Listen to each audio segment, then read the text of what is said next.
So we start from the front, so you guys can see where we are from the front. So this is the front panel. As you can see, you can remove it. In case you will be willing or liking to customize the front panel, you want to change it to different color or something like that. This front mesh is actually removable. You see, you can just remove it and paint it to whatever color you like to paint it to. So as this one also is removable, it's just very easy to remove. It's made of metal, so you can easily spray it into whatever color you want to spray it to.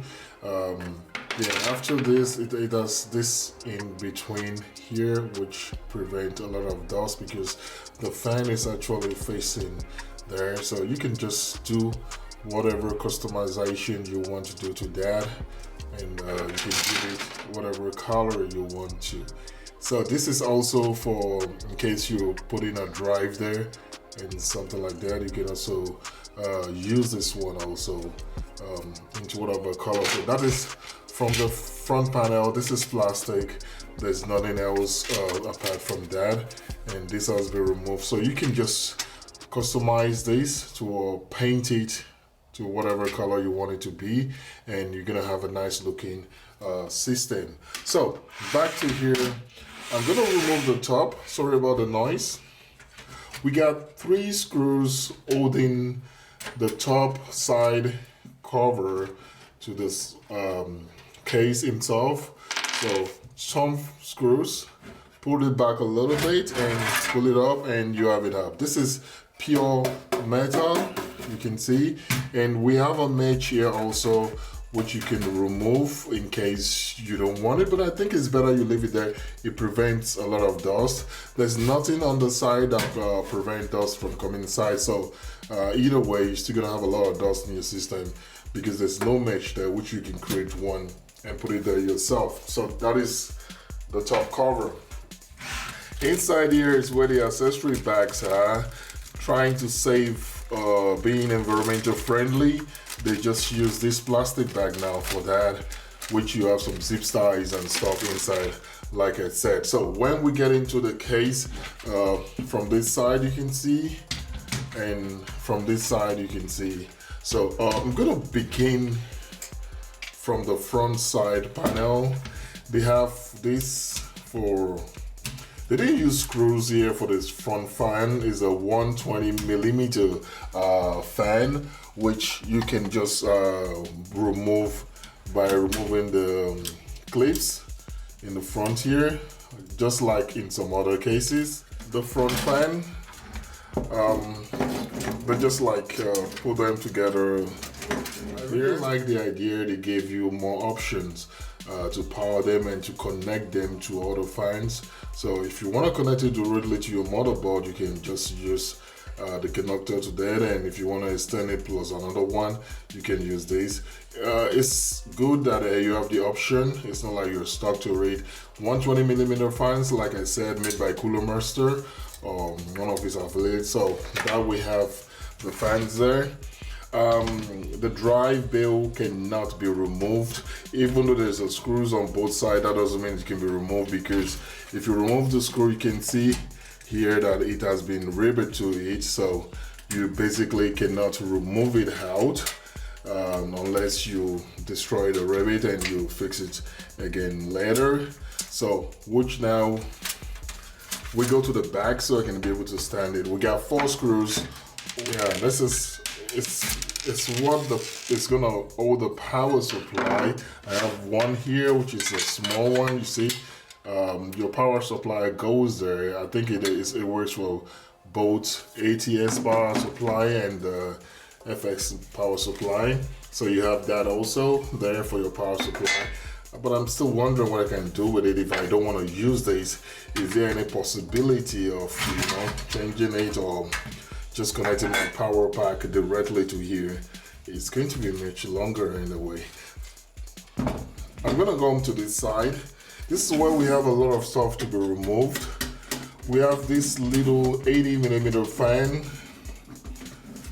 that basically is gonna be cooling your motherboard from that side. It helps to cool it down because it's an exhaust, so it takes whatever that is coming out of the processor or the system fan and pull it out. And yeah, it's just a small one. I have one that I bought also. This is melter and that is the fan. It pulls it out and it helps the system to breathe more better from that side. You can use one bigger 3.5 hard drive, and you can use also the smaller 2 SSD will go in there, but I believe it's just one 3.5 drive that can go in there. As you see here, just only one can go there, but 2 SSDs will go in there. So this is for the drive bay. If you're not using an CD-ROM or whatever drive, also you can also use here for 2 SSDs, or you have this long as 3.5 also installed in there. So there are just 2 ways you can install drives if you're not having one on your motherboard. So that is it for them. So basically that is this side and this is this side. The only thing that can still be removed now is just this. Basically have 2 slots of whatever you want to have. That is, if you have a graphics card that takes 2 slots, then the 2 slot is gone. And the case is basically stripped to its core. This is very, very easy to remove. Just, oh yeah, that's all. Just every other thing there was clipped down, and this comes out this way.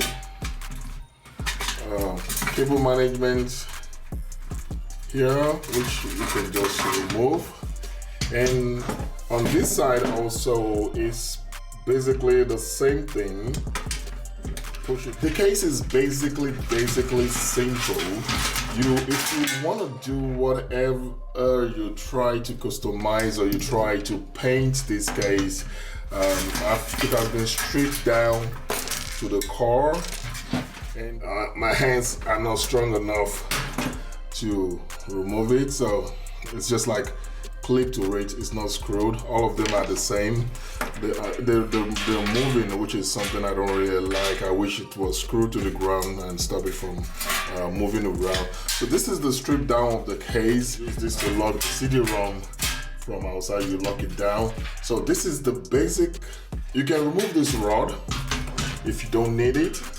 Basically, the screws they use throughout the case, at the exception of the expansion slot, are basically the same screws, so you will not going to be fucking up. And at the exception of this one that has a washer on top, they're basically the same screws that comes around everywhere.